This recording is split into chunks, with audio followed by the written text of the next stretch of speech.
ಯಾರು ಹೇಳ್ತಿದ್ದಾರೆ ನಾಟಕ ಮಾಡಿದ್ದಾರೆ ಎಲ್ಲ ನಮ್ಮವರು ರಾಮ ಏನು ಮಾಡಿಲ್ಲ. ನ್ಯಾಚುರಲ್ ಆಗಿ ಅವರೊಂದು ಗುಂಪು ಹೇಳ್ತಾರೆ, ಒಬ್ಬರು ಹೇಳ್ತಾರೆ ಅಷ್ಟೇ. ಅದು ಇತ್ಯರ್ಥ ಆಗಿಲ್ಲ ಸರ್. ಅಷ್ಟೊಂದು ಕಗ್ಗಂಟ ಸರ್ ಕೋಲಾರ ಬಗೆಹರಿಸಕ್ಕೆ ಆಗದೆ ಇರುವಷ್ಟು ಇದಾಗಿದೆ ಅಂತ. ಬೇರೆ ಎಲ್ಲ ಕ್ಷೇತ್ರಗಳು ನೀವು ಬಗೆಹರಿಸಿದ್ರೆ ಎಲ್ಲ ಬಗೆಹರಿದವೆ, ಅದು ಬಗೆಹರಿತದೆ. ಸರ್, ಇದು ಚುನಾವಣೆ ಮೇಲೆ ಪರಿಣಾಮ ಬೀರಲ್ವಾ ಸರ್ ಮುಂದೆ ನಡೆಯುತ್ತೆ? ಯಾಕೆಂದ್ರೆ ಯಾವ ಬಣ ಕೊಟ್ಟರು ಕೂಡ ಭಿನ್ನಮತ ಕಟ್ಟಿಟ್ಟ ಬುಟ್ಟಿ ಅಂತಾರೆ. ಹಾಗಾದ್ರೆ 10 ಜನಕ್ಕೆ ಕೊಡ್ಲಿಲ್ಲ ಕರ್ನಾಟಕ ಬಿಜೆಪಿಯವರು, ಅವರೆಲ್ಲ ಪರಿಣಾಮ ಬೀರಲ್ವಾ?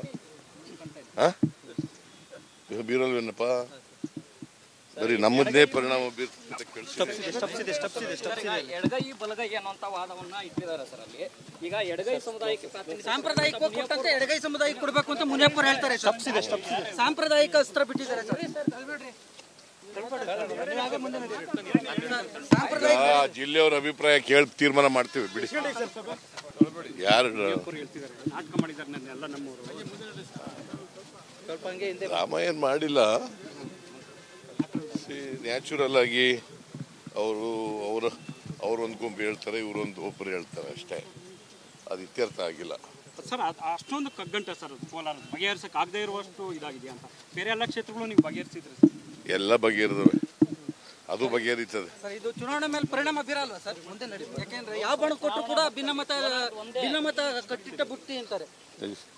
ಹಾಗಾದ್ರೆ 10 ಜನಕ್ಕೆ ಕೊಡ್ಲಿಲ್ಲ ಕರ್ನಾಟಕ ಬಿಜೆಪಿಯವರು, ಅವರೆಲ್ಲ ಪರಿಣಾಮ ಬೀರಲ್ವಾ? ಬೀರಲ್ವೇನಪ್ಪ? ಬರೀ ನಮ್ಮದೇ ಪರಿಣಾಮ ಬೀರ್ತದೆ. ಎಡಗೈ ಬಲಗೈ ಅನ್ನುವಂತ ವಾದವನ್ನ ಇಟ್ಟಿದ್ದಾರೆ ಸರ್. ಅಲ್ಲಿ ಈಗ ಎಡಗೈ ಸಮುದಾಯಕ್ಕೆ ಸಾಂಪ್ರದಾಯಿಕ ಕೊಟ್ಟಂತೆ ಎಡಗೈ ಸಮುದಾಯಕ್ಕೆ ಕೊಡಬೇಕು ಅಂತ ಮುನಿಯಪ್ಪರು ಹೇಳ್ತಾರೆ. ಸಾಂಪ್ರದಾಯಿಕ ಅಸ್ತ್ರ ಬಿಟ್ಟಿದ್ದಾರೆ ಸರ್. ಜಿಲ್ಲೆಯವರ ಅಭಿಪ್ರಾಯ ಕೇಳಿ ತೀರ್ಮಾನ ಮಾಡ್ತೀವಿ ಬಿಡಿ.